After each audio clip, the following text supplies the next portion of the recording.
இந்த பிஎம்சி வந்து பார்த்துட்டீங்கன்னா, நம்ம யார்கிட்டயுமே இல்லாம எம்டிஎம்ல பில்லோ பிளேட் டெக்னாலஜி குடுத்துருக்கோம். அதுக்கான pressure gauge, pressure relief valve எல்லாமே ஃபுல் சேஃப்டியோட நம்ம பண்ணி குடுத்துருக்கிறதுனால, பெரிய காஸ்ட் செலவு கிடையாது. நம்மனால கம்மியான காஸ்ட்லயே நம்மளால ப்ராசஸ் ரன் பண்ணிக்க முடியும். நம்மளுக்கான பால் பாக்கெட்டா இருக்கட்டும், தயிர் பாக்கெட்டா இருக்கட்டும், எல்லாமே நம்ம இங்க தான் பண்ண போறோம்.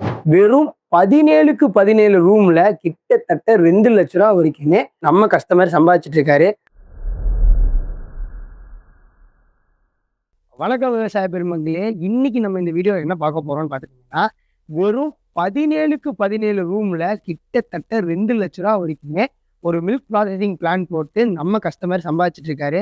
ஸோ இன்னைக்கு இந்த வீடியோவில் எப்படி இவர் பிஸ்னஸ் பண்ணுறாரு, என்னென்ன ப்ராசஸ் பண்ணுறாரு, என்னென்ன மிஷினரிஸ் வச்சிருக்காரு அப்படிங்கிறத பற்றி டீட்டெயில்டாக பேசியிருக்கோம். இந்த பிஸ்னஸை நீங்கள் ஸ்டார்ட் பண்ணணும் அப்படின்னா இந்த வீடியோவை ஃபுல்லாக பார்த்தாலே போதும், உங்களுக்கே ஒரு ஐடியா வந்துடும். ஸோ வீடியோவை ஸ்கிப் பண்ணாமல் ஃபுல்லாக பாருங்கள். அதுக்கு முன்னாடி சேனலை சப்ஸ்கிரைப் பண்ணிக்கோங்க. ஓகே, இப்போ நம்ம பிளான்ட்டுக்குள்ளே வந்தாச்சு. இங்கே என்னென்ன மிஷினரிஸ் இருக்குது, அது எப்படி ப்ராசஸ் ஆகுது அப்படிங்கிறது எல்லாத்தையுமே டீட்டெயிலாக எங்களோட சார் உங்களுக்கு எக்ஸ்பிளைன் பண்ணுவார். இந்த வீடியோவை ஃபுல்லாக பார்த்துட்டீங்க அப்படின்னா, சப்போஸ் நாளைக்கு நீங்கள் இந்த பிஸ்னஸ் ஸ்டார்ட் பண்ணுற மாதிரி இருந்தால் உங்களுக்கு இந்த வீடியோ ரொம்ப யூஸ்ஃபுல்லாக இருக்கும். ஸோ வீடியோவை ஸ்கிப் பண்ணாமல் ஃபுல்லாக பாருங்கள். ஸ்டார்டிங்ல வந்து பார்த்தீங்கன்னா, பால் வந்து ஃபேட்டு, எஸ்என்எஃப்லாம் செக் பண்ணதுக்கப்புறம் ரிசப்ஷன்ல இருந்து பால் உள்ள வரும். உள்ள வந்த பால் வந்து பிஎம்சிலாம் ஃபர்ஸ்ட் ஸ்டோரேஜ் பண்ணுவாங்க. இங்க வந்து என்ன நடக்கும் அப்படின்னா, ப்ராசஸிங் பண்ற வரைக்கும் இங்க வந்து பாலை வந்து ஸ்டோர் பண்ணி 4 டிகிரி செல்சியஸ்ல வந்து கூலிங் பண்ணி வச்சிருப்போம். இங்க வந்து பாத்தீங்கன்னா ப்ராசஸ் வந்து இன்கேஸ் நான் நைட்டு பண்ணல, காலையில தான் பண்றேன் அப்படின்னா, நைட்டு வர பாலை காலையில வரைக்கும் நம்ம ஸ்டோரேஜ் பண்ணி வைக்கணும். அப்படின்னா நம்ம வந்து வெளியில வச்சிருந்தோம் அப்படின்னா பால் கெட்டு போயிடும். அதனால நம்ம பிஎம்சில ஸ்டோர் பண்ண முடியும். இந்த பிஎம்சி வந்து பாத்துட்டீங்கன்னா, நம்ம யாருக்கிட்டயுமே இல்லாம எம்டிஎம்ல பில்லோ பிளேட் டெக்னாலஜி கொடுத்துருக்கோம். பில்லோ பிளேட் டெக்னாலஜி கொடுத்துருக்கிறதுனால என்ன ஆகும் அப்படின்னா, பழைய மிஷின்லாம் வந்து பார்த்தீங்கன்னா காப்பர் காயில் கொடுத்துருப்பாங்க. அதோட பில்லோ பிளேட்ல கூலிங் எஃபிஷியன்சி அப்படின்றது டபுள் மடங்கு பெட்டரா கிடைக்கும். அதனால பில்லோ பிளேட் கொடுத்துருக்கோம். அதை தாண்டி நம்மளோட டோட்டல் பிஎம்சி மிஷினுமே வந்து பார்த்தீங்கன்னா SS304 ஃபுட் கிரேட் மெட்டீரியல் பண்ணியிருக்கோம். அதனால பாலோட தன்மையோ உள்ள துரு பிடிக்கிறதோ அந்த மாதிரி எந்த ஒரு பிரச்சனையுமே வராதுங்க. நெக்ஸ்ட் இந்த பிஎம்சியில் 4 டிகிரி செல்சியஸ் கூலிங் ஆன பால் வந்து நம்ம ப்ராசஸ் ஸ்டார்ட் பண்ண உடனே என்ன பண்ணுவோம் அப்படின்னா, நெக்ஸ்ட் நம்ம இந்த கேட் வால் வந்து ஆன் பண்ணுவோம். இந்த கேட் வால் மூலியமா நெக்ஸ்ட் இந்த இன்லைன் ஃபில்டருக்கு வந்து பால் வரும். இங்க வந்து ஒரு ஃபில்ட்ரேஷன் ப்ராசஸ் நடக்கும். ஏதாவது பால்ல டஸ்ட்டோ ஏதாவது இருக்கு அப்படின்னா இங்க வந்து ஃபில்டர் ஆயிடும். இந்த ஃபில்டர் ஆனதுக்கப்புறம் நெக்ஸ்ட் என்ன பண்ணுவோம் அப்படின்னா, நேராக இந்த பம்ப் மூலியமா பம்ப் பண்ணி இந்த பிஹெச்க்கு கொண்டு வந்துடும். பிஹெச் அப்படின்றது பிளேட் ஹீட் எக்ஸ்சேஞ்சர். இங்கே தான் டோட்டல் ப்ராசஸே நடக்கும். இங்கே வந்து டோட்டல் பேச்சுரைசேஷன் ப்ராசஸே இங்கே தான் நடக்கும். பாலை வந்து பேச்சுரைசேஷன் ப்ராசஸ் அப்படின்றது பாலை ஹீட் பண்ணி ஹோமோஜனைஸ் பண்ணி கூலிங் பண்ணி நெக்ஸ்ட் நம்ம பேக்கிங் எடுத்துட்டு போற டோட்டல் செட்டிங்க தான் நடக்கும். இதுக்கு ஹீட்டிங் பண்றதுக்கான சோர்ஸ் என்ன அப்படின்னா, நம்மளுக்கு ஹாட் வாட்டர். இந்த ஹாட் வாட்டர் எங்கிருந்து வரும் அப்படின்னா, நம்ம வெளியில பாய்லர் வச்சிருக்கோம். இதுதான் நம்ம பாய்லர்னு சொன்ன ஹாட் வாட்டர் ஜென்ரேட்டர். இங்கதான் வந்து பாத்தீங்கன்னா நம்மளுக்கு பேச்சுரைசேஷனுக்கு தேவையான ஹாட் வாட்டர் வந்து இங்கிருந்து தான் நம்மளுக்கு உள்ள போகும். இங்கிருந்து போய் தான் நம்மளுக்கு பாலை 90 டிகிரி செல்சியஸ்க்கு நம்மளுக்கு ஹீட் பண்ணுது.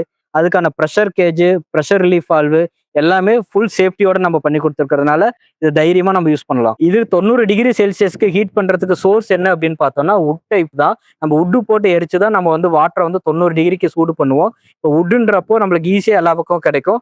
பெரிய காஸ்ட் செலவு கிடையாது. நம்மளால கம்மியான காஸ்ட்லயே நம்மளால ப்ராசஸ் ரன் பண்ணிக்க முடியும். அங்கிருந்து ஹாட் வாட்டர் வந்து பாலை வந்து 90 டிகிரி செல்சியஸ்க்கு வந்து நம்மளுக்கு ஹீட் பண்ணும். இங்க ஹீட் பண்ணதுக்கு அப்புறம் நெக்ஸ்ட் என்ன பண்ணுவோம் அப்படின்னா, டைரக்டா இந்த ஹோமோஜனைசருக்கு வந்து பாலை வந்து நம்ம பம்ப் பண்ணி கொடுத்துருவோம். இந்த ஹோமோஜனைசர் ப்ராசஸ் வந்து எவ்வளவு முக்கியம் அப்படின்னா, நம்ம பால் வந்து ஒரே பக்கம் இருந்து எடுக்க மாட்டோம். பல பக்கம் இருந்து எடுக்கும்போது ஒரு மாட்டு பாலும் ஒரு ஃபேட் பர்சன்டேஜ் இருக்கும். ஆனா நாம வந்து பேக்கெட் பண்றது ஒரு 4 விதமா பேக்கெட் பண்ணுவோங்க. இப்போ double toned milk, toned milk, standardised milk, full cream milk 4ஆ பண்ணுவோம். அப்போ 1.5% ஃபேட், 3%, 4.5, 6% இந்த மாதிரி ஒரு ஈவனா மட்டும் தான் நம்மளால பண்ண முடியும். அப்போ அந்த ஈவனா பண்ணணும் அப்படின்னா அந்த ஃபேட்டை ஈக்குவலைஸ் பண்றதுக்காக இந்த ஹோமோஜனைசர் ப்ராசஸ் வந்து நம்ம பண்றோம். இப்போ இந்த ப்ராசஸ் முடிச்சதுக்கு அப்புறம் நெக்ஸ்ட் வந்து நம்ம திரும்ப பிஹெச்க்கு கொண்டு போயிட்டு மேலே ஹோல்டிங் காயிலுக்கு எடுத்துட்டு போறோம். இங்க 72 டிகிரி செல்சியஸ்ல ஒரு 5 மினிட்ஸ் வந்து நம்ம ஹோல்ட் பண்ணி வைக்கிறோம். இந்த ஹோல்ட் பண்ணி வச்சதுக்கு அப்புறம் திரும்ப நம்ம வந்து பிஹெச்க்கே கொண்டு வந்துட்டு அடுத்தது வந்து பார்த்தீங்கன்னா நெக்ஸ்ட் நம்ம மேலே எடுத்துட்டு போற அந்த பைப் லைன் மூலியமா நெக்ஸ்ட் நம்ம வந்து பிஎம்சிக்கு கொண்டு போறோம். இங்க இந்த பிளான்ட்ல வந்து பாத்தீங்கன்னா மொத்தமா 2 ப்ராடக்ட் பண்றாங்க. ஒன்னு பால், இன்னொன்னு தயிர். இந்த பால் பண்ணணும் அப்படின்னா நம்ம 4 டிகிரி செல்சியஸ்க்கு கூல் பண்ணி டைரக்டா நம்ம பேக் பண்ணிடுவோம். இதுவே தயிரா இருந்தா 42 டிகிரி செல்சியஸ்ல வந்து கல்ச்சர் ஆட் பண்ணிட்டு நம்ம பேக் பண்ணணும். நீங்க பால் பண்ற மாதிரி இருந்தா நீங்க கேட் வால்வ ஓப்பன் பண்ணிட்டு நீங்க பிஎம்சிக்கு பாலை கொடுத்துடணும். இல்ல நான் வந்து தயிர் பண்ண போறேன்னா இந்த கேட் வால்வை மாத்தி விட்டு நம்ம டம் டேங்க்கு கொண்டு வந்துட்டு இங்க வந்து நம்ம கல்ச்சர் ஆட் பண்ணிட்டு அதுக்கப்புறம் நம்ம பேக் பண்ணுவோம். அதாவது தயிர் பேக் பண்ணும்போது 42 டிகிரி செல்சியஸ்ல கல்ச்சர் ஆட் பண்ணிட்டு பாலா தான் நம்ம பேக் பண்ணுவோம். பேக் பண்ணதுக்கு அப்புறம் அந்த பாலை கொண்டு போயிட்டு நம்ம வந்து இன்குபேஷன் ரூம்ல நம்ம வந்து வைப்போம். அந்த இன்குபேஷன் ரூம்ல வைக்கும்போது ஒரு 4 மணி நேரம் அந்த வந்து நம்ம செட்டில் பண்ணுவோம். 42 டிகிரி செல்சியஸ்லயே மெயின்டைன் பண்ணும்போது பால் வந்து தயிரா செட் ஆயிரும். அதுக்கப்புறம் நம்ம வந்து சேல்ஸ்க்கு எடுத்துட்டு போயிருவோங்க. இது பேக்கிங் அப்படின்றது இங்க தான் நடக்கும். நம்மளுக்கான பால் பாக்கெட்டா இருக்கட்டும், தயிர் பாக்கெட்டா இருக்கட்டும், எல்லாமே நம்ம இங்க தான் பண்ண போறோம். இது வந்து பாத்தீங்கன்னா 100 எம்எல்ல இருந்து 1 லிட்டர் வரைக்கும் நம்மளுக்கு என்ன வேணும்னாலும் நம்ம செட் பண்ணிக்க முடியும்.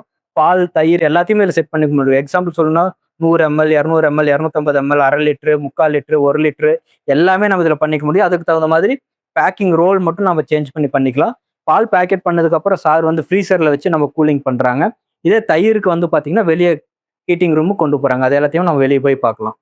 இதுதான் இன்குபேஷன் ரூம். நம்மளுக்கு வந்து தயிர் வந்து அங்க 42 டிகிரி செல்சியஸ்ல பேக் பண்ணதுக்கு அப்புறம் அந்த பாக்கெட் வந்து நம்ம இங்க தான் லோட் பண்ணிட்டு 4 மணி நேரம் அதே 42 டிகிரி செல்சியஸ்ல மெயின்டைன் பண்ணணும். அப்பதான் ப்ராப்பரான நம்மளுக்கு அதாவது வேவ் வாட்டர் இல்லாத தயிர் வந்து நம்மளுக்கு கிடைக்கும். ஒரு பால் தயிர்ல வந்து முழுசா என்னென்ன ப்ராசஸ் பண்ணணும், என்னென்ன மிஷினரிஸ் யூஸ் பண்ணணும் அப்படின்ற முழு விளக்கமும் தெரிஞ்சிருக்கும் அப்படின்றத நம்புறேன். மேலும் இதை பத்தி உங்களுக்கு விவரம் தெரியணும்னா ஸ்கிரீன்ல தெரிய நம்பருக்கு கால் பண்ணுங்க. நன்றி, வணக்கம்.